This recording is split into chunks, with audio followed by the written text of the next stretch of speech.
there are a lot of us that have worked in software for a long time that are sort of watching this happen, kind of like a frog in a pot of boiling water. We should all be looking at this and asking if everything that we have worked hard to learn how to do for the last 5, 10, 20, 30 years is now becoming commoditized. I either need to jump in and fire these tools up and start using them and start getting into the mindset of somebody that comes to this with a fresh set of eyes, or I need to be on the side of building tools that are a part of that evolution.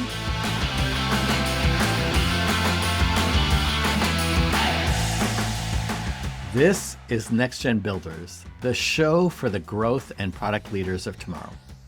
Today, we get to go behind the scenes of building hypergrowth products at companies like Slack and Twitter. We get to explore what does it take to scale a product vision to the next level.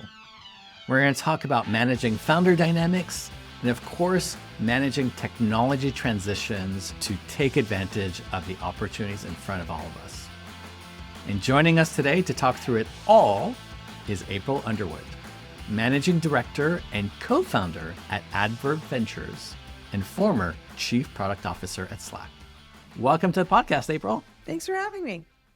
You were the Chief Product Officer at Slack, and you went through some incredible milestones. Tell us a little bit about that journey and how you went through the crazy growth at Slack. Yeah, well, I joined Slack in 2015, the summer of 2015, and I'd been at Twitter for 5 years prior, and I had built a lot of great relationships there. Was there through an incredible growth journey from about 150 people to 4,000 people, transitioning to a public company. And I built some great relationships there. I would say I still talk to I don't know, like a dozen or so people from Twitter on a daily basis, and not even the same dozen. A tightly connected group. And one of the things that caught my eye about Slack is, for me, Slack felt like a bit of a product, sort of logical next step, because one of the beauties of Twitter was that you got to decide what you tuned into. And so you tuned into the topics and the people that were most important to you.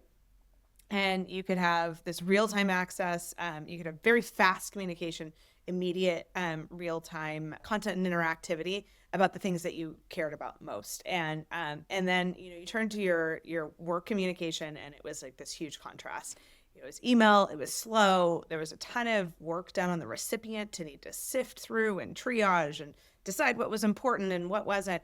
And when Slack came on the scene, it sort of seemed like, well, this just makes sense. We've gotten used to in our personal lives being able to tune the dials on what media and information people we want to tune into.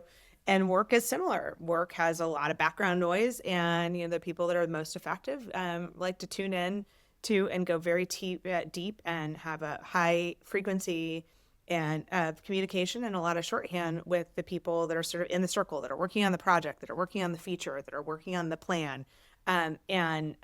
Channels gave teams the ability to create that sort of architecture for how communication flowed and work got done within the organization, and allowed people to, have a really fine-grained set of controls around, I want push notifications when Stuart Butterfield sends me a DM, and, when somebody posts a note in the ideas channel for product ideas, I can probably get to that tomorrow, and I don't necessarily need my phone to blow up for me.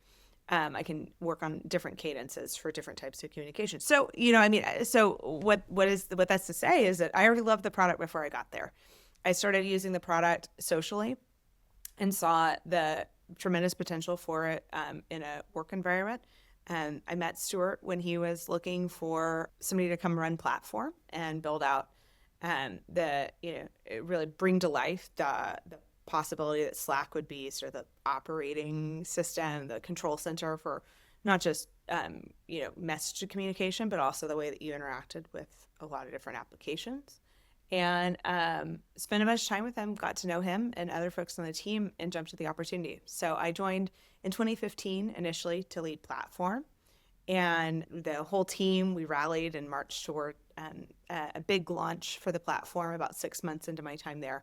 And I think it was the next morning, Stuart asked me to step up and run all product, and it took a couple Amazing. days to think about it, and then I realized that this was the opportunity of a lifetime, and so built out the product management function, oversaw platform, oversaw researches that sort of blossomed from one person to a full research organization that had a lot of impact. Eventually oversaw things like design, and just was a member of the exec team and a partner to Stuart as we built that business and took it to IPO readiness in 2019. I mean, that's incredible impact. And I can't imagine not having Slack in my life every day. Sometimes there's a little bit too much, but it is definitely a change how people work, which has been absolutely incredible. There's a lot that I actually want to unpack in both of your experiences from Twitter and Slack, both hyper growth journeys. You're in the middle of the tornado. One maybe is more consumer facing while business facing. Like, how do you approach that hyper growth? Like, what does it feel like to make decisions where you're not talking about 100 users, you're impacting millions of users with all these decisions? From the foundational level, you have to know where you're going, a North Star for the product, what it's trying to be in the world, or what its mission or purpose is imperative, especially for any product. And I seem to specialize in these, that is fundamentally an empty text input box where you really leave a lot to the users to tell you what it's for. I think that's where there is sort of the opportunity to do a bit of a study in contrast. Both Twitter and Slack have had, in my belief, tremendous impact in the world. Twitter sort of in the world, and then Slack in the world of work, and not solely, but primarily in the world of groups of people collaborating together to get something done, which often is has a commercial or economic angle, but can sometimes take other forms as well.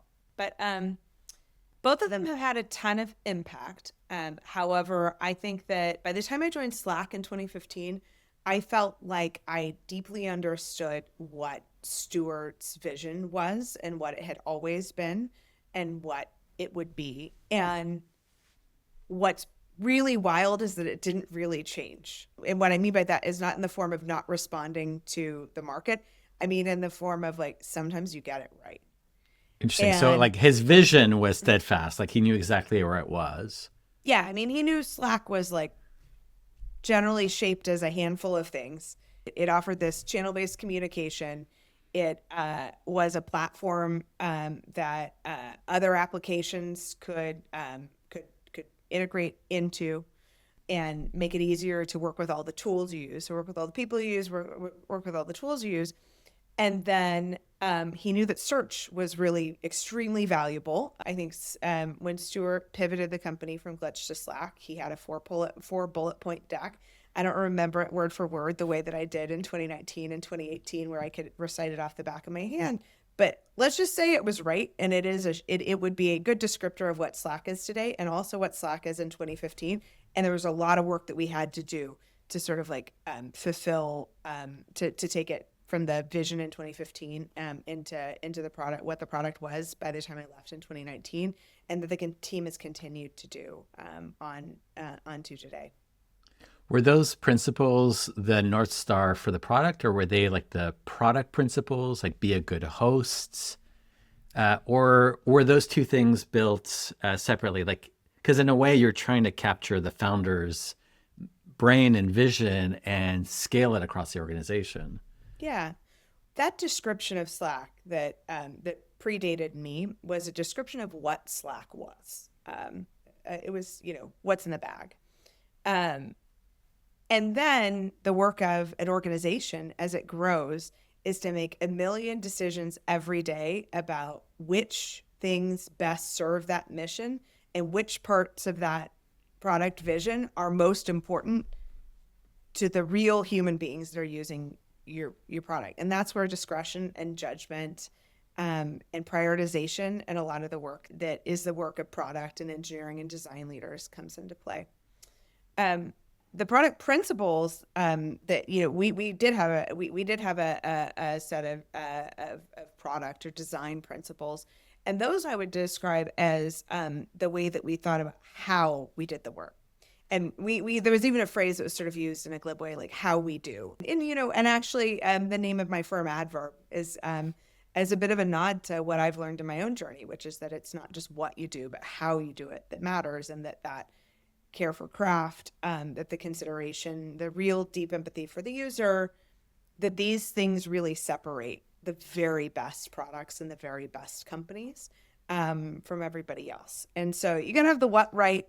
You got to understand who you're actually serving. And that is the part you oftentimes do have to sort of update your model as you go, because sometimes who you're serving turns out to be a little bit different than what you'd originally imagined, or they just change. Humans are, not as deterministic as product roadmaps can sometimes be, and so you have to be responsive and have those feedback loops in place.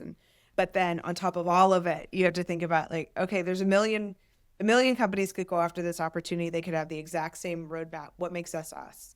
And founders that have that real taste, where it either their personality, their judgment sort of comes through the product, or they manage to figure out how to scale an organization and bring a set of people in and sort of bring them along into that way of thinking and working. And I think, like, Apple's a company that I think, deserves a lot of credit for that. I think we certainly, it's something I thought a lot about, and it's something that we worked at very hard. That's a nuanced and tough thing to do while you're also growing the team fast and growing the business. Absolutely. I mean, we talk a lot about founders, and founders sometimes have outsized personalities. They're definitely very opinionated. They have a strong view of the world, and you've worked for some of the best founders in the world. I mean, Stuart is incredible. Twitter has incredible vision. How is it working with founders? Do you have any advice on the best ways of connecting together, navigating that founder-CPO dynamic? For the head of product, the person that's going to report to a product-oriented founder, there's this X factor, which is just like, do the two people jive? Like, do they speak the same language? Do they come out of their conversations, the interview process, kind of scratching their head where they're like, I don't know what the other person meant? Because it's not a good sign for where things are going to go. Because I think you can't expect founders to be rational all the time. That's a fallacy. I think a lot of people that rise to the ranks, they're very rational and they're good at their jobs. And then they meet this founder that is not rational all the time, that wakes up one day and may feel a ton of conviction about something that was not even on the priority list a few days ago. And the thing is, the best founders are right enough of the time that there's signal there. And so then there has to be enough trust in the relationship to be able to start to jointly make the calls about, where are we going to trust your judgment? Like, hey, you may just be onto something. Like, who knows where you got that download from? But I don't. You could be right. And then also, you may be right, but it's going to be important for the organization for us to finish this thing we've started and then pick that up, because there's an LTV of these changes, potentially a negative one, and we have to weigh that trade-off. You got to be at a really strong place of trust and clear communication with one another to be able to even have that conversation, because it's sort of so meta, and it's also quite vulnerable. I totally agree. I mean, you just described my every day, every week.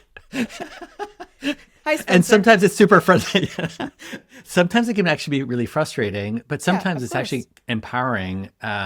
Where sometimes I can think of the complementary nature of the skills. Yeah. You don't need the exact same person, but you need enough that it expands the brain or expands the context so that you can actually move faster. That's right. I would actually say you can't be too overlapping.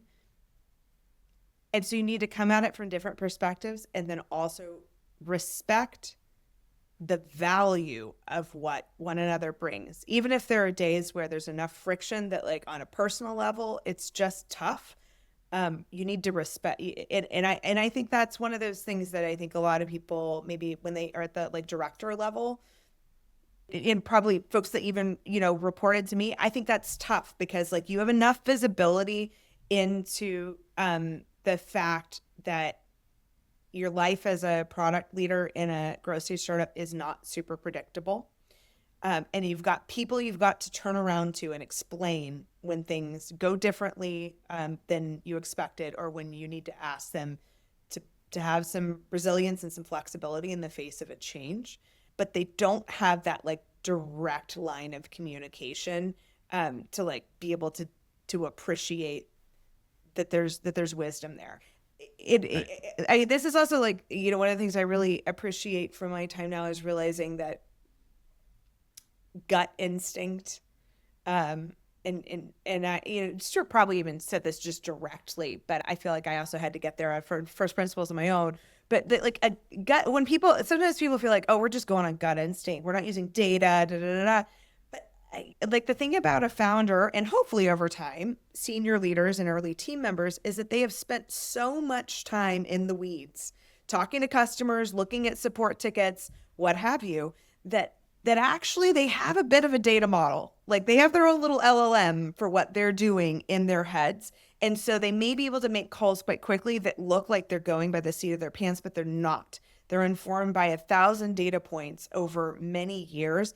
And it's just the folks that are new on the team that don't have the ability to do that. And I think, one of the things I do think we tried to do at Slack was just naming some of this stuff. Like just like being a little cerebral about it and just like naming this, like the human dynamics that surface in an environment like that when you're trying to build something new.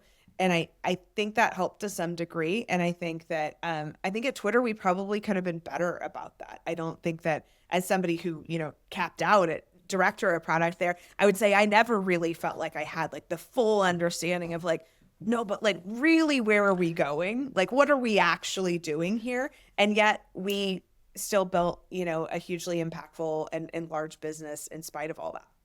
Yeah, they might still be trying to figure that out, but that's a conversation for a different day. Taking that maybe to a slightly different pivot, which is, managing technology transitions. When you've built something for a long time and your context is tied to a model that is changing, like we've seen it from the rise of the internet, we've seen it from the cloud transition, where now we're entering the AI world. Like, how do you break through those maybe deeply held beliefs when the earth is moving from under you? Like it's literally happening as we speak, and it's happening faster than we've ever seen before.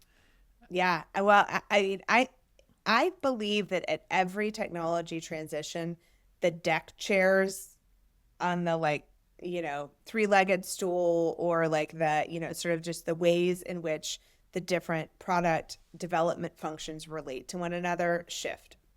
And I think it's fairly predictable at this point, but who knows? The next thing after Gen AI could prove me wrong.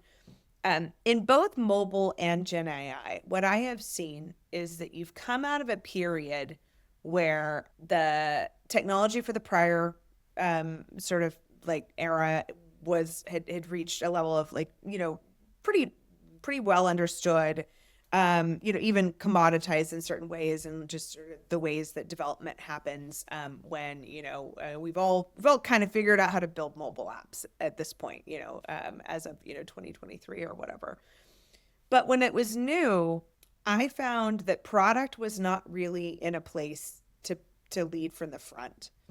And that engineering could explore sort of the capabilities of the new technology and build like interesting stuff. Like they could like wow one another, or maybe even other people, with some amount of like engineering innovation.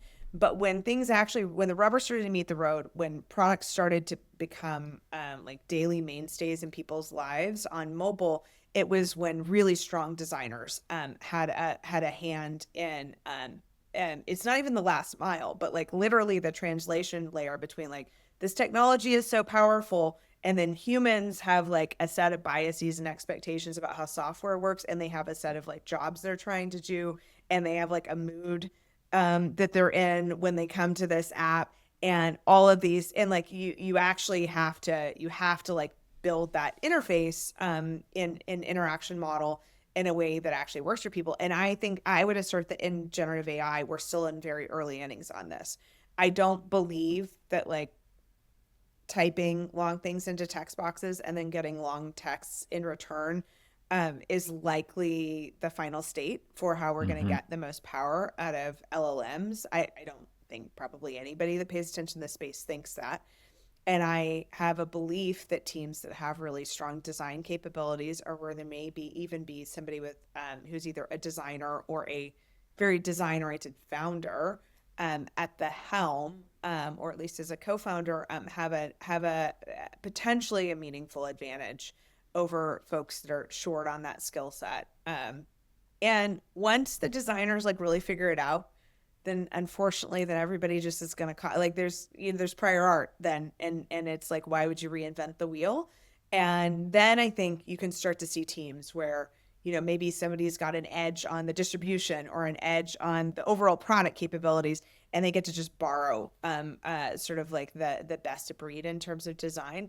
But I think we have these little windows of a few years where around these technology shifts where designers, like, we need them more than ever, and we need them to figure this stuff out for all of us.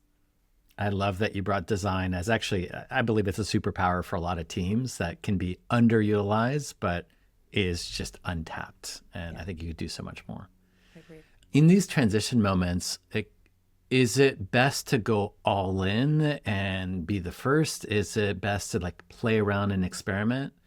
Like, how do you dive into these nebulous waters when it is changing, right? You're Mm-hmm. constantly redesigning because, again, the plates and the technology is changing every other month, if not every other week. Yeah. Well, I mean, I think that the onset of generative AI and AI powered coding tools in particular, I think should be a huge sounding alarm for every single person that works in the software industry. Because in my work, I get to meet early stage founders every day. Some of these people are pre product, but we sometimes meet people who are maybe they're engineers, but or maybe they're not quite engineers, and they're just going.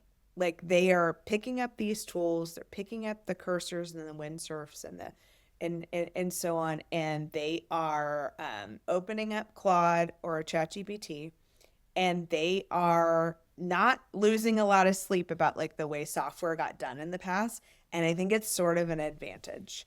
And I think there are a lot of us that have worked in software for a long time that are sort of watching this happen, kind of like a frog in a pot of boiling water. We should all be looking at this and asking if everything that we have worked hard to do, to learn how to do for the last 5, 10, 20, 30 years is now becoming commoditized, then I either need to jump in. I need to jump in the pool myself and like fire these tools up and start using them and start getting into the mindset of somebody that comes to Absolutely. this with a fresh set of eyes. Or I need to be on the side of building tools that are a part of that evolution. And I do sometimes feel like even in Silicon Valley, it's a little bit of like there's two worlds just coexisting at the same time. There's a bunch of people that are running really important products and services and businesses that have legacy code bases and that have org structures and that have perf coming up, and they have stuff. They're doing stuff. They're doing their jobs. But then you've got all of these other people that are like, well, what if I built a better tax tool and I went and acquired a small tax team?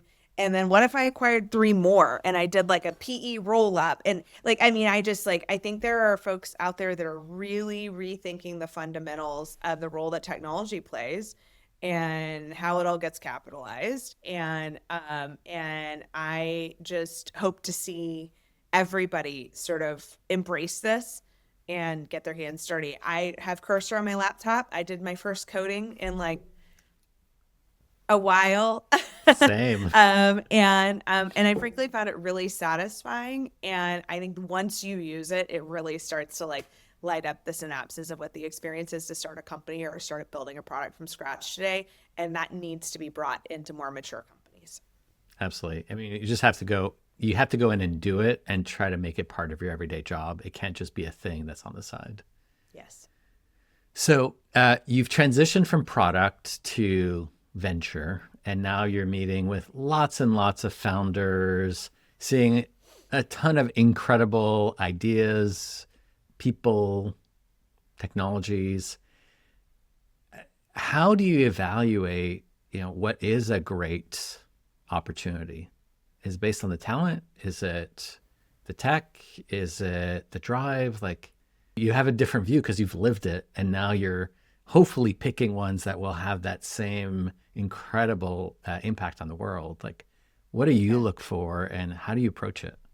Yeah. Well, in my own career, I have gone to, my favorite experiences at Twitter and Slack were a result of me following a product I had an intuition was going to be something that impacted everybody, that everybody was going to want. So like sort of a bit of my product taste, but also just like I just love those products.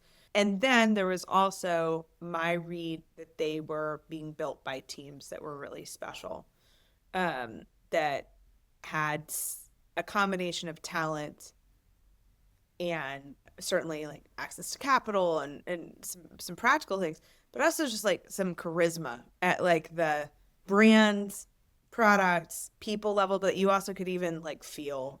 I think the kids call it Riz now.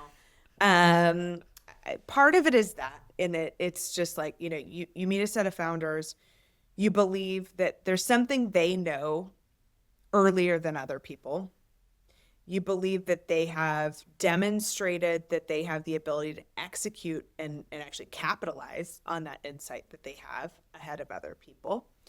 And that you believe that they have both the capability to think about what they're doing in the context of markets and in the context of how they carve out a really big business that's defensible and durable, but that they also have enough taste to like even get it off the ground, which is like the 1 centimeter level of fidelity of like, can they, because you can have like, I mean, there's all sorts of people that have big ideas, but like they can't execute on them. And then there's people that are like beautiful artists, but they don't necessarily like there's not like some scheme for like where it's going. And so you look for that. So we look for that in founders. Sometimes these are founders that have just proven it with their the things they've done in the past.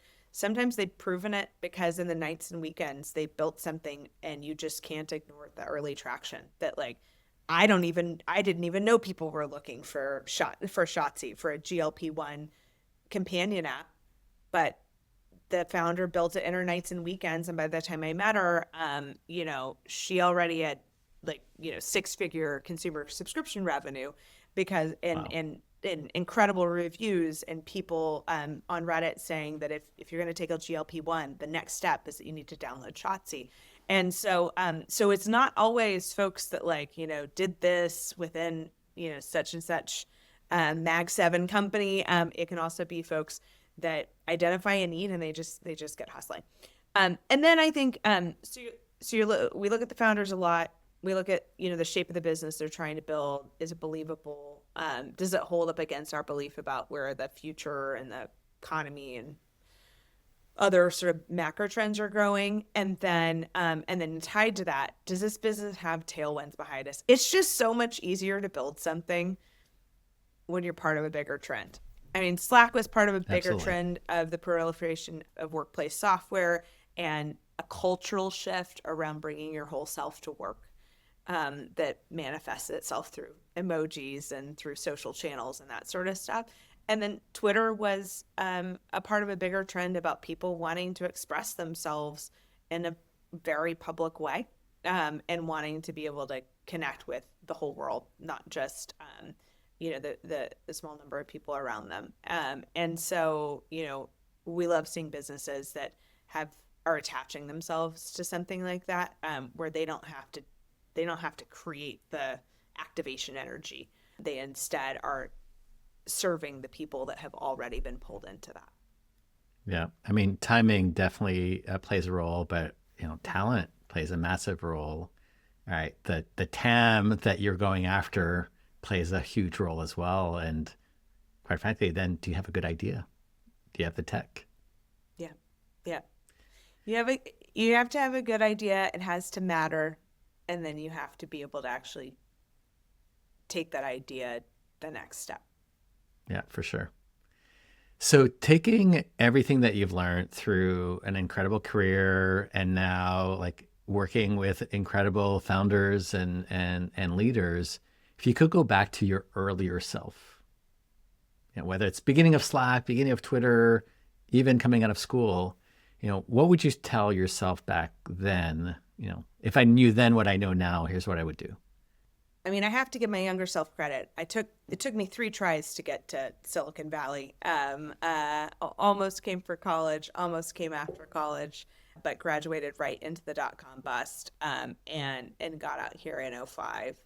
And I do think putting yourself, especially if you're early in your career, putting yourself in an environment in which you are going to be around other people who think it's normal to do what we try to do in these startups is it's extremely helpful. I think that what is normal inside the tech community or inside, it's inside the YC community or something like that matters, because we all sort of rise to meet the peer set that we surround ourselves with. And although, I'm really grateful, I spent 3 years of Travelocity in Dallas, and that was a formative experience for me early in my career. But I came out of that not so sure I really wanted to be in tech. I kind of felt like I'd done it, and I felt like maybe there were going to be real barriers to me as a woman to being able to have a leadership trajectory, as well as, and specifically a product leadership trajectory, because I just didn't see enough of it from my purview in my early career. And I now look back on that and realize that that was because that was sort of the dawn of the engineering driven culture. It was, as those years were sort of like, as Google went public and was really taking off, and Google had a particular culture around the importance of big decisions and leadership coming from the engineering side of the house. It was just a strategic choice that they made, but it permeated throughout the industry.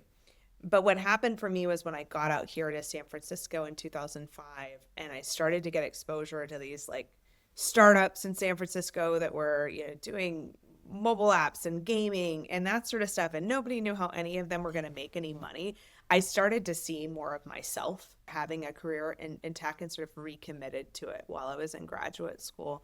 And I think if I had gone to maybe any location except for the Bay Area for those 2 years, I might have ended up on a very different trajectory. And given the experiences I've had now, that would have been a huge loss for me to not to have gotten to take those to have the wonderful experiences I've had with the people I've worked with. Absolutely. And do you think that in this world today, where I like to say we're in a work from anywhere world, where we're a little bit more global, and there are more distributed communities, like how do you build that same network when maybe you're not in Silicon Valley or Silicon Alley or Silicon whatsoever? I would how do you actually build make community? a case. I would make a case to get on a plane. Maybe you can't move your whole life, but maybe you can. Maybe you can spend time here. Maybe I think New York has a phenomenal community, and I know these communities exist in other places. But we've backed about 25 companies so far out of our first fund, and I hear it from our founders that are not in San Francisco or New York. They are like, can I just meet other founders? It's just not so, it's kind of like the tailwinds, it's like, Yep. you can do it other ways for sure. It's just going to be harder. And if there's a way for you to make things that can be easy on a journey that is um, intentionally nearly impossible. And you just have to know that when you set out to start a company, that is what you're taking on. You have to remind yourself every day that what you're trying to do is not the expected outcome. It is the expected outcome for most startups is zero. And so you want to just try to give yourself every advantage, and being in community with other founders that are going through what you're going through, that have information that's potentially highly relevant and valuable to you, I think is just an opportunity that you shouldn't forgo. And what we try to do with our community is we use Slack. We have a shared channel with each of our portfolio companies. We have a shared channel for all of them. We do what we can to create that community, and we also encourage people to come see us. And we try to make sure that they feel like there's also a physical place they can go to when they need that like hit of like everybody's connection. Starting a company. Like sometimes you just need to feel like everybody's starting a company, because otherwise you could talk yourself out of it a million times. Yeah, it always comes back to Slack, but I think curiosity is really important. Community, conviction. I think also like coaching, right? Just asking, because how do you have access to people, right? You can ask. I'm looking for people like this. Even if you're not physically present, I think you can open the doors, but you'll actually see that there's a lot of people that are willing to share and engage. They are. And also, one of the best ways to create the conditions for people to share and engage with you is for you to get really clear about what you have to offer them. We have another founder that was previously at TikTok. He's got some real insight about how to get your presence up and going on TikTok. So he's always happy to offer that to other founders, because he knows that they have things that he that he may need to tap them for in the future. And so whether it's in mentorship relationships or networking in general, really kind of thinking about what's your product offering. What can you offer people when you interact with them? And that creates the conditions for you also to ask for more from them. I love it. I really appreciate how grounded you are in the realities of the world, but also like everything that you've done and the impact that you had, and how you're scaling that now, not just to one company, but letting other companies grow is really, really amazing. So great work. Thank you. Keep it up. It's so fun. Well, April, thank you so much for joining us on the podcast. And thank you all for listening to Next Gen Builders, and look out for the next episode wherever you get your podcasts. And as always, please don't forget to subscribe.